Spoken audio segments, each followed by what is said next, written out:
Hey guys, I'm Georgia and welcome back for another episode in my Serial Killer Spotlight series, where today we have a story that fits perfectly at the intersection of a serial killer deep dive and history. We're travelling back to the 19th century to take a look at the crimes of Burke and Hare in Edinburgh, Scotland.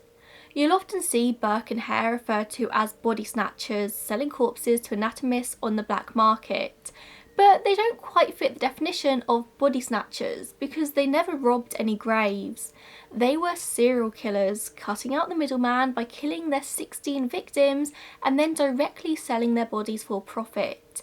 And a lot of people just turned a blind eye. Before we even get into the story of who Burke and Hare were though, we need to take a look at the wider context of this time, what the situation was in Edinburgh and other cities that led to these crimes happening in the first place. In the early 19th century, Edinburgh University Medical School was one of the leading centres of anatomy and science of the human body in Europe. And in general, this was a time of great medical innovation. More was being learned about the human body than ever before. In order to conduct a lot of this research though, cadavers were needed, human corpses, and people were in short supply. This was a time in which medical innovation was moving so fast and was actually so fascinating that anatomy shows would be held, in which there would be full demonstrations on fresh anatomical subjects by doctors, with the general public allowed to buy tickets to watch. So not only were cadavers important for the medical reasons, they were also money makers as well in certain instances. At this point in time, Scottish law only allowed the dissection of bodies of prisoners, people who had committed suicide, or, sadly, of abandoned children or orphans. There simply weren't enough of these people dying to keep the anatomists of Edinburgh fully stocked with bodies. It's reported that the university was only supplied with 5 cadavers a year, and we all know how supply and demand works. Soon anatomists were offering good money for human bodies, and people took to robbing graves to provide them. The grave robbers would also be known as resurrection men, providing bodies to anatomists who would rarely ever ask them questions as to how they were acquired. And although you would assume that grave robbing was a crime, it actually fell into kind of a loophole in Scottish law. Disturbing a grave was considered a criminal offence, as was taking any property from the deceased, but the actual act of stealing the body and removing it from the grave was not an offence, as once you're dead, and it wasn't considered that the body belonged to anyone. Normal people, hard up on money and just wanting to make a decent living, turned to grave robbing, and of course they would be widely hated by the community as a whole, but it wasn't technically illegal. And this became a huge problem in Edinburgh, and graveyards and families of the recently deceased had to take steps to ensure that their loved ones wouldn't be the next one to be snatched away. Graveyards started to have their very own watch houses where guards would stand watch all day and all night to ensure the graves were untouched, and families began investing in things called mort safes, essentially cages that would envelop the graves and the fresh bodies until they'd be too decayed to be of interest to the robbers. The fresher the body, the more money it would be worth. Anatomists would generally pay anywhere between £7 and £10 for a fresh body, and the bodies were in high demand and therefore worth more in winter months because it was a lot easier to store them, they'd last longer in the cold. As time went on, grave robbing got more prevalent in Edinburgh, but it became harder and harder to steal bodies undetected, which brings us to the story of Burke and Hare. William Burke was born in 1792 in County Tyrone, Ireland, and this is before the country split into Northern Ireland and Ireland. His upbringing was relatively comfortable for the time, and eventually he joined the British Army along with his brother. After the army, he got work as a navvy, a type of manual labourer, met a woman and married her, but it didn't last long. By 1818, he'd abandoned her and their children and escaped to a place in Scotland called Maddiston near Falkirk. With his labouring skills, he got a job working on the Union Canal. Burke would then work on the canal for 7 years, and in this time met a woman called Helen MacDougall, who he would later go on to marry. When the work on the Union Canal finished, the couple moved to Edinburgh where they became hawkers, just selling clothes to locals. Then he got a job as a cobbler. He was known to be a hard-working man, and he was well liked by people who knew him. He was said to be jolly and jovial at all times. William Burke had a good reputation. But then he would cross paths with William Hare around 1827, when him and Helen became a resident at the lodging house Hare ran on Tanner's Close in the west of Edinburgh. What we know of William Hare and his past is a little bit more patchy than that of Burke. It's thought that he was also born around 1792, but it could well have been later. We know he was also Irish, likely born in County Armagh, I hope I'm pronouncing that right, or County Londonderry. He probably worked as a labourer in Ireland before also moving to Britain, and he actually also worked on the Union Canal for many years before moving to Edinburgh, and eventually coming to run a lodging house with a woman called Margaret Laird. He lived with Margaret as man and wife, but it doesn't seem like they ever actually got married. Now, the work on the Union Canal was a huge project with loads and loads and loads of workers, so it's not out of the question that the two men, Burke and Hare, didn't actually meet until Burke moved into Hare's lodging house. Although some sources do also state they did meet briefly beforehand, and Burke ended up moving to the lodging house after already knowing Hare. But I don't really know. As you might be able to guess, when they did finally meet, they became fast friends. Whereas Burke had a generally positive reputation around town, Hare was said to be quite the opposite. Records say that William Hare wasn't a great person to be around. He had quite the violent streak and would often react quickly in anger. He very much enjoyed a drink, and soon him and Burke would take to drinking hard liquors together most evenings. I don't think the two men ever necessarily planned to become serial killers, but when the opportunity arose, they would take it. These would be killings born out of greed more than anything else. It was the end of November 1827 when a man called Donald suddenly died at the lodging house. Donald was an elderly man. He was an army veteran who'd been awaiting his army pension to come in so he could pay the £4 in rent that he owed Hare. But he died before that could ever come in. Hare, being the kind and empathetic person he was furious that Donald had died before handing over the money that he owed, and he moaned as such to Burke. And that's when the pair came up with an idea. The stories of grave robbers selling bodies to anatomists was huge news in Edinburgh at this time. Who was to say that they couldn't sell Donald's body to anatomists themselves? But this was going to require a little bit of planning, as Donald's funeral was to take place very soon, paid for by the local parish. A carpenter came round to provide a coffin for the burial, so after the carpenter left, Burke and Hare opened the coffin up. They removed Donald's body and hid it under a bed, and then filled the coffin once again with heavy bark before resealing it. Nobody had to know there wasn't a body in there. The coffin went off to be buried with nobody suspecting a thing, and that night Burke and Hare headed off to the university, corpse in tow, to look for someone to buy it. Burke would later say in his testimony that they intended to find a man called Professor Monroe, but a student they spoke to instead sent them to the premises of a man called Dr. Robert Knox, a freelance anatomy teacher who had set up a private class in Surgeon Square in direct competition with those run by the university. Knox paid Burke and Hare £7 and 10 shillings for the body, of which Hare took £4 5 shillings and Burke took £3 5 shillings. One of Knox's assistants mentioned to Burke and Hare that they would be glad to see them again when they had another body to dispose of. But this whole situation was something they had just stumbled into by chance. They saw an opportunity and they took it. It would never happen again. They said that Donald had just died at the lodging house, and they weren't really lying. It wouldn't happen again unless they made it happen again. And you know, they really wanted the money. This was the easiest money they'd ever made. Now, seeing as this is a historical case, it happened nearly 200 years ago now, it's pretty difficult to be 100% sure of a timeline for this story.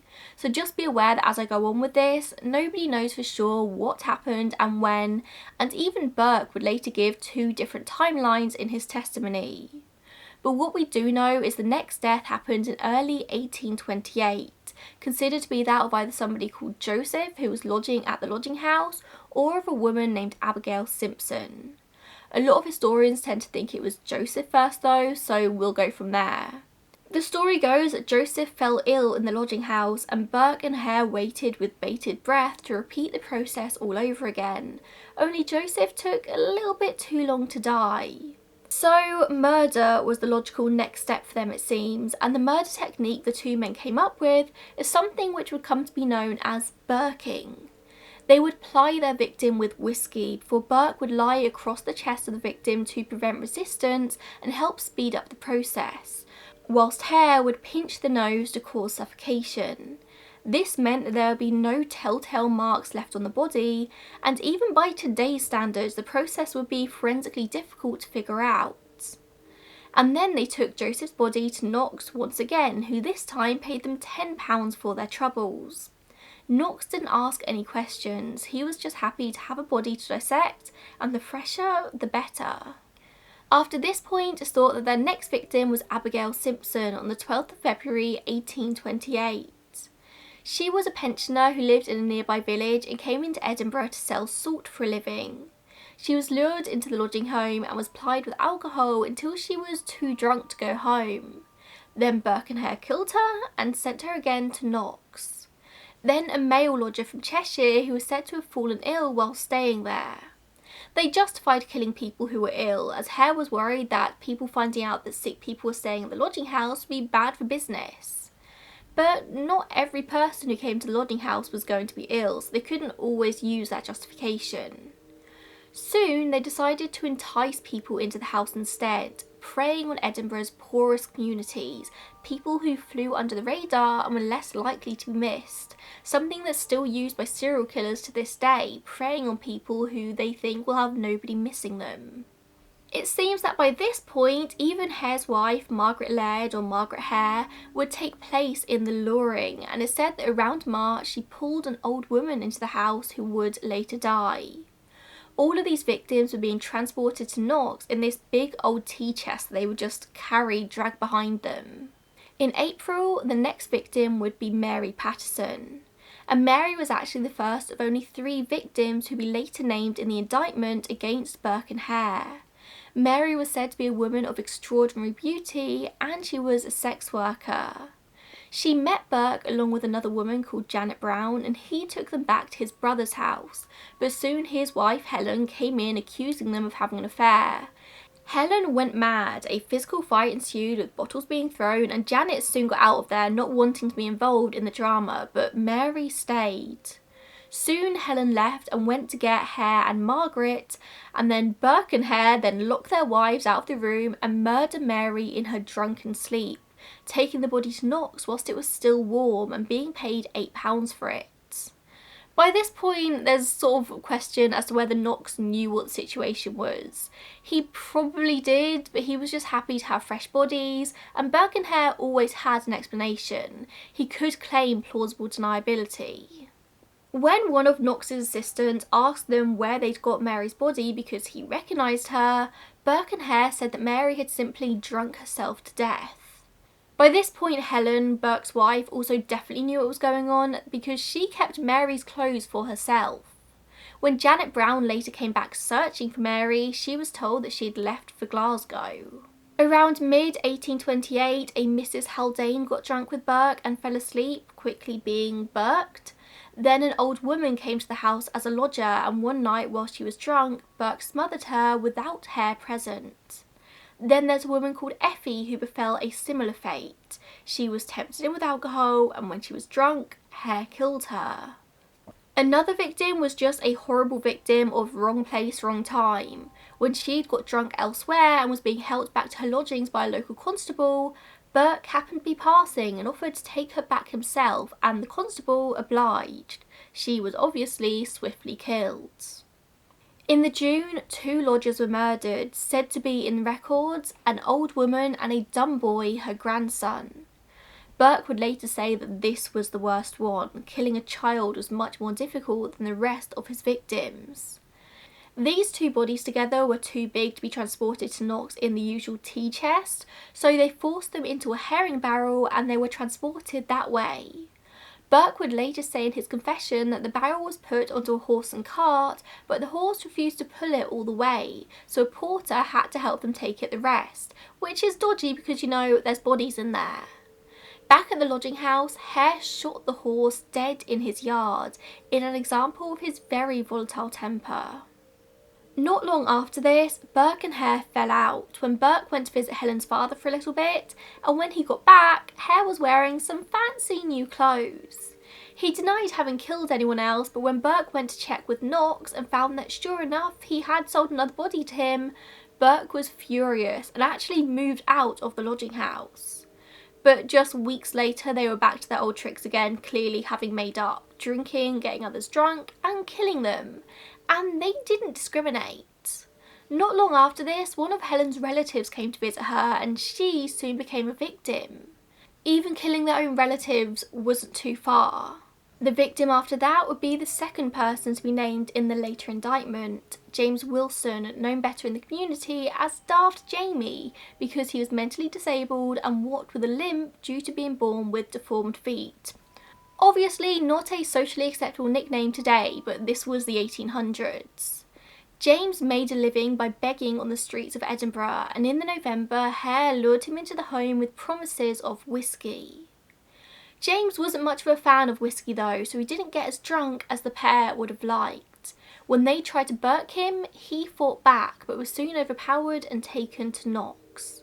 When Knox dissected the body the next day, many of his students recognised it as James, a popular face on the streets, but Knox denied the possibility. However, he did swiftly remove the head and keep it in storage, as well as James's distinctive feet. The final victim would be the last one named in the later indictment, Margaret Dougherty, an Irish woman.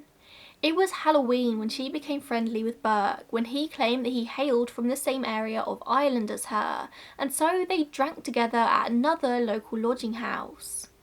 Burke, Hare, their wives and Margaret threw somewhat of a party, drinking and dancing all night. At this lodging house there were another couple called Anne and James Gray staying, who were somewhat of an inconvenience. Burke and Hare couldn't kill if they were hanging around, so they told them to go and stay at Hare's own lodging house for the night, claiming that Margaret was a relative they hadn't seen in a really long time and they wanted privacy with her. But we can guess what happened next. Margaret Dougherty ended up being murdered, the 16th and final victim of the pair. They hid her body in a pile of straw at the end of a bed. The next day, the Greys returned to their own lodging house and they were instantly suspicious. The going-ons of the last 24 hours had been very weird and Burke and Hare had just given them off vibes. Alarms started blaring when Burke wouldn't let Anne approach the end of a bed where she'd left some of her stockings. So when they were eventually left alone in the lodging house later that day, they searched the straw and found the body of Margaret. The Greys immediately ran to alert the police and en route ran into Helen McDougall, who tried to bribe them with £10 a week for their silence, but of course that didn't work. Forewarned, Burke and Hare quickly took the body to Knox, but made the mistake of not hiding her blood-stained clothes, which the investigators quickly found. They first spoke to Burke and Helen, who thought of a story to cover their asses, but police didn't really believe them and they were taken in for questioning. Early the next morning, the police went to Knox's dissecting room where they sure enough found Margaret's body, identified by James Gray. Hare, his wife and the owner of the lodging house this had all taken place in were all taken in for questioning as well, and they all denied everything. The owner of the lodging house, Broggan, was of course innocent, but the same couldn't be said about the rest. Just 2 days later, on the 3rd of November 1828, a warrant was issued for the detention of Burke, Hare and their wives, and what would happen after this point I actually found pretty shocking. Hare, although he was undeniably just as guilty as Burke when it came to the crimes, was offered immunity if he opened up and told prosecutors everything they would need to convict Burke. This basically came about for a couple of reasons. The technique of burking the victims to death had made it pretty hard for forensic specialists to figure out their cause of death, They couldn't prove that they had been suffocated nor murdered by any other means, but said the suffocation was probable, and it was on the back of this probability that they, both Burkes and both Hares, were charged with the murder of Margaret in the first place. But the police didn't know if this evidence would be enough to secure a conviction in this case. Soon, Janet Brown, the friend of Mary Patterson, identified her missing friend by her clothing, and a local baker came forward saying that James Wilson's trousers were being worn by Burke's nephews, so they were soon both charged with their murders as well. By this point, the newspapers had got wind of this story, and they were running these crazy sensationalist stories of the crimes, claiming that every missing person in Edinburgh was a Burke and Hare victim, and it became pretty hard for investigators to separate truth from lie. It got so complicated. Nothing they had was strong enough evidence to convict anyone though. They knew that they would need a confession to secure a conviction, and that confession could only come from either Burke or Hare. Hare was chosen as the weaker link by prosecutors, the one more likely to confess, and on the 1st of December was offered immunity from prosecution if he provided the full details of the murders committed, which he sure enough did. Laws at the time also meant that he couldn't testify against his own wife, and therefore she also became immune from prosecution. I was a bit confused by that, as I didn't think him and Margaret ever actually got married, but maybe it was considered a common law marriage, I'm not entirely sure. Hare made a full confession of all their murders, and finally they had sufficient evidence to secure a prosecution. I mean, one prosecution was better than none, right? On the 4th of December, formal charges were laid against William Burke and Helen McDougall for the murders of Mary Patterson, James Wilson and Margaret Dougherty. You might be thinking now, well, what about Dr. Knox? Well, he wasn't convicted of anything either. The truth is, we don't really know to this day how aware he actually was of what was going on. He was questioned by investigators very early on, and he claimed that he thought Burke and Hare just kept an eye on local lodging houses, and as soon as they heard about a death, they would bribe the owner of the house and bring the bodies to him for dissection. He said he never considered anything untoward going on. It was said by an investigator that whilst Knox was deficient in principle and heart, he hadn't technically broken any laws. And then Burke made a statement to the police which said something along these same lines, and so Knox was exonerated. He didn't face any charges for his part in this at all. The trial of William Burke and Helen McDougall, his wife, started on Christmas Eve 1828. The entire Parliament House filled to the brim with crowds coming to watch. Each of the indictments were to be split into separate charges. The murders of Margaret, James and Mary were all to be heard and judged separately. In the early afternoon, both Burke and McDougall pleaded not guilty to the murder of Margaret Dougherty. Hare was one of the many people to give evidence against his own partner in crime, of course claiming that Burke had been the sole murderer and that Helen had been the one to lure Margaret into the house. Hare answered only questions about the murder at hand, refusing to straight others. Another witness was Knox's assistant, who said that Burke and Hare had brought them numerous bodies over the past year. And then you had two forensic doctors who said that a definite cause of death for Margaret could still not be ascertained. The trial went on all night into Christmas Day, with the jury not retiring until 8:30 a.m. But just 50 minutes later, they returned with a verdict of guilty for Burke and not proven for Helen McDougall, a verdict available to a court of law in Scotland. It's basically an acquittal. The judge passed down the death sentence for Burke, saying that not only should he die, that his body should be publicly dissected and anatomised, going on to say, "And I trust that if it is ever customary to preserve skeletons, yours will be preserved, in order that posterity may keep in remembrance your atrocious crimes." Helen just went home, although she would later need to be taken into police protection. As you can imagine, the people of Edinburgh were pissed. Helen soon left Edinburgh, and nobody really knows what happened to her after that point. Margaret Hare also quickly disappeared back to Ireland, never to be heard from again. The public were also furious that Hare had escaped prosecution, and a petition was soon created on behalf of James Wilson's family to get Hare into prison, but after a lengthy consideration, it was rejected. Hare was actually still being held in police custody at this point for his own safety, and they pretty much knew that he would get killed by the Edinburgh citizens if they let him go. I say maybe they should have just let him go and fend for himself. I think way too much kindness was shown to him. Burke's hanging was scheduled for the 28th of January 1828, and a crowd of 25,000 people gathered to watch. That's a lot of people egging on your death. People literally sold window spaces in their homes that overlooked the execution spot. So many people wanted to see this. I feel like I say this a lot, but today's fascination with true crime is but a fraction of what it has been throughout history. People have always been fascinated by the dark and the macabre. As was ordered by the judge, Burke was hanged, and just a few days later was publicly dissected by Professor Monroe at the university. A full circle moment. I don't personally believe in the death penalty, but even I can admit that this is a fitting bit of karma. Only a limited number of tickets were sold to witness the dissection, and soon way too many people turned up, demanding to be allowed in. Eventually the crowds could only be satiated by being told that they could all file through to see the body after the dissection had taken place.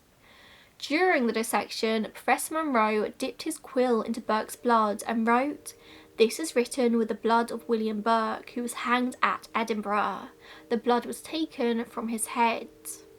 As ordered, his skeleton was then handed over to the Anatomical Museum of the Edinburgh Medical School, and it still remains there to this day, where you can go and see it. That's definitely going to be on my list if I ever go back up to Edinburgh. Burke's skin was also made into a notebook, and that can be seen at the Surgeons' Hall Museum along with his death mask. As for Hare, well, nobody actually knows what happened to him. He was released from custody on the 5th of February and was sent to Dumfries in disguise, but whilst travelling a fellow passenger recognised him, and word was soon spread that he was in Dumfries, so he was forced to escape once again, with the help of police. He was eventually just dropped on a road and told to walk over the border to England, which we can assume he did, but he was never heard from again after that point, so who knows what happened to him. Did he go on to have a family with an unsuspecting woman? Did he tell his family who he was? Does he have descendants living in England to this day?